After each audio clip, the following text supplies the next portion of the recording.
Ordsall Trust has been working in East Salford since 2006, when we first got a grant from the Community Committee. We were trying to follow the example of Broughton, which has its own development trust, and Seedley and Langworthy just up the road. They've had a development trust for over 10 years. Our idea was to form an umbrella group and coordinate the efforts of all the different groups, projects and charities in the Ordsall area, which includes the old Ordsall Triangle along Trafford Road and the new part of Ordsall in Salford Quays. Bringing people together, finding out what they wanted and working with them to try and make Ordsall a better place to live in, work in and come up with new ideas in. Making those flowers out of foam, and there's other places that are doing poetry, and there's a garden in Buell Hill where they're making cakes and serving cakes for lunch and things like that. So it's not all about gardens, it's all about creativity really, isn't it? On a personal level, Ordsall Trust is interested in working with people to explore their histories, to talk to them about their life's work and their families, and to save oral histories and save photos and memorabilia to form some kind of archive of life in Ordsall through the years. One of the main activities of Ordsall Trust is that we meet weekly in Ordsall Community Arts Building to do creative writing, work on the business of the Trust, explore people's ideas and help them build their confidence in the things that they do, the ideas that they have, and show people how to put things into practice for the benefit of all of the area of Ordsall and its inhabitants. It stands as a reminder of our ancient past, from a time when it was believed that everything would last. Once it stood alone in sweeping fields. We've written poetry, which we put into our own book and published on the internet. We've written short stories and memories and family histories in short articles. We've written songs. She broke my heart in 100 ways, but I will love that girl till the end of my days. We've written songs that we performed locally, and we've recorded some of these and put them on YouTube and other places on the internet. We have our own website and we keep people up to date with a Facebook page. In 2013, Ordsall Trust was lucky enough to get a grant from Heritage Lottery Fund. Heritage Lottery was working with the BBC on their project All Our Stories, which was collecting people's memories and family history and recording it verbally but also visually, saving those and putting them on the internet and making them available to people. One of the main things that Ordsall Trust did though was to rescue an archive of previously recorded stories and interviews and work with local people to organise them, start a new website, and that made those stories available to not just the people of Ordsall and the inhabitants but to the wider world. And we worked on this from February 2013 right through the summer until the end of August. So that shows that even in the 60s, the air raid shelters were still in the backyards. Oh, they were. And they were using them. The Anderson 43. 143 air They were raid still shelter. using them as sheds. And that was only possible with the help of Heritage Lottery funding. Well, since I came to live in Ordsall and I went to learn computers, I met Mike Scantlebury and Jane Wood, and without them I would never have been able to write my book because I hadn't the confidence and never was good at writing at school, and the promotion they've done for this area is absolutely out of this world, and a lot of people have gained a lot of self-confidence through knowing these people. Coming to the creative writing group has inspired me to write, and I've got a bit published in a book which I'm very proud of, and it's encouraged me to write again. I wrote a bit about when I was younger living round here, and it's inspired me to write, keep it on writing. It's not been published yet, but I'm hoping it'll get published. But as I say, coming to the writing groups encouraged me and helped me to do that. Okay, this is the same day in the United Reformed Church on Chapel Street, and last week we listened to Bob Kelsall talking about bookies, and this is the second half of his talk. Okay, so we're going to start from scratch. You shout out when you hear a key word or a tag, and then I'll try and work out when it was first said. Okay, here we go. A mate of mine actually, still see him. He lives down Skelmers there now. Some of the things were very interesting, especially when we did that interviews with, going back, things that you did when you were younger. Like, I remember we was talking about the betting shops. That came up. And then it reminded me when I was a child going to the betting shops and for my dad and all the things that happened at the time. And then it brought back memories, and I wrote about it at the time. I wrote about, the betting shops and that. And it's very interesting, the people, different things that was happening at the time. Yeah. And then somebody said, something about going to the parks when you were younger. And I wrote about that, going to the parks and the different things. There was like flower beds, and you couldn't go on the flower beds and things like that. And it's very interesting to hear different people's ideas that brought memories back to you. Things have changed a lot around here. I mean, years ago there used to be shops on Regent Road, loads of shops everywhere.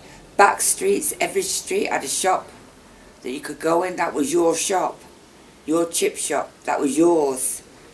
And it's all changed now. You can't even find a chip shop now. You can't even find a butcher's. And these things I want to write about because they've all gone. Can you say, did you ever work around here? Were you ever at the... Yeah, I remember when I was first out of school and I got a job in Richard Howard's mill, cotton mill. I worked there for about 2 years and then I got married. But I worked in different places and I ended up being a cleaner. Not because I couldn't do anything, it was the times. I used to have to, when there was someone to mind my children, because you didn't leave your children at home then. So I did a cleaning job. I did work round here, and I've done lots of other jobs. But my main job at the time was at Howard's Mill, being a weaver. I trained to be a weaver. And I was thinking about, the creative writing, that's helped me a hell of a lot.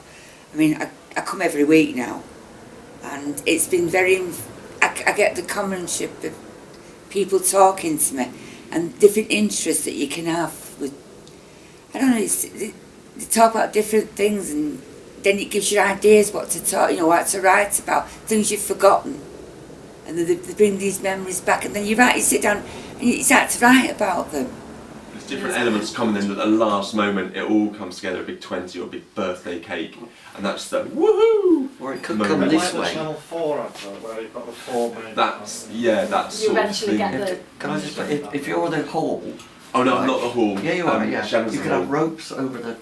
Oh yeah. Oh, the Pull things over it. Well, no, because it's going to be, where. We're in Ordsall Neighbourhood Centre and there's a lot going on today, and we've got this exhibition of the Ordsall Bookshelf, and what I'm trying to promote is part of our communications grant that we've got from the lottery about how to improve and get better communicating, and this is an experiment using text on your mobile phones, and we're trying to get people to sign up to change things, just add another dimension to the creativity and the forms of information dissemination that's already in us, so like magazines. We found the texting service that we provided by Thumbprint to be an amazingly useful tool for the community forum, for community members to keep in touch with each other. We use the texting service to help remind people about the regular meetings at the forum. It's been an amazing tool just to help keep people informed, keep people up to date. It's so easy to put things in your calendar or on your diary and forget it, and having this little gentle reminder, it's been wonderful. I've been attending the creative writing for quite a number of years now, though I'm quite reluctant to call it creative writing because we do so much more than that. We do filmmaking, photography, we do write poems, radio plays, and songs, and all in all it's just a friendly sort of environment, you know, that's sort of hopefully sort of to build people's confidence and just meet new friends really. I come from a sort of photography background, so hopefully I brought another element into the equation, and I have taught a few image manipulation workshops where I've taught people how to alter sort of image through the use of manipulation with free software that's available online. Doing sort of techniques like airbrushing, duplicating, making people look younger, look thinner, like faded photographs. If there's a faded photograph, make it more contrasty. If there's tears or creases in photographs, showing people how to remove these. So all in all, just making images better or more acceptable for use. Well, I've done a couple of images, but I need to know how to lay out as well for, say, like a short story or a book. So I need to be able to kind of get the images that I've got and maybe add text to them as well. You probably need another program. Right. There's a program called InDesign, which is a good one for that. No, unfortunately isn't. I need a free one. But there probably is a free one. I don't know of any free ones. I haven't looked into it because I use it. So how would I add text to that? Would I put it on another Well, you can do it in here. Your A, the A button, that's your text button there. So you just click on that, it'll come up as red, and then in the image, just you see when you move your mouse over to the image itself, you get like the line. A cursor, yeah. You got it, yeah. So right, click on that, and that comes up with you. So actually click on the picture. Right, got you. And actually, the text doesn't need to be at the bottom, does it? You can move it once you put it in as well. So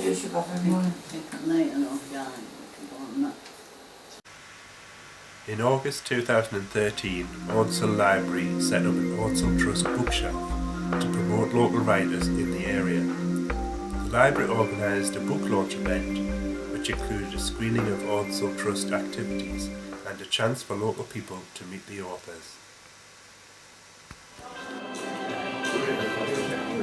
Every day.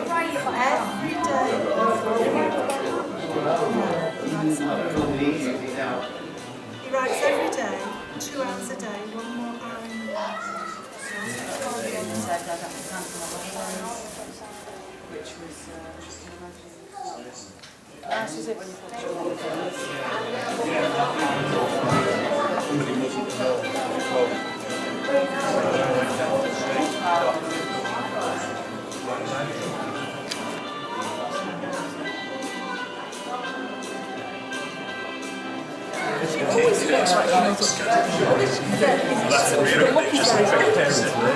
The parents teach them. That's if they know what they're doing. That's true. I found that out with that question. Can't even the end of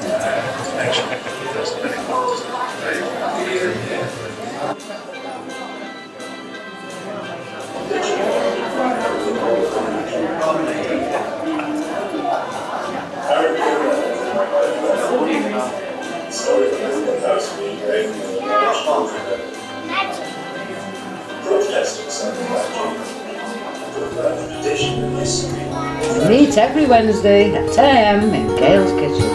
Come join the fun! Let's go!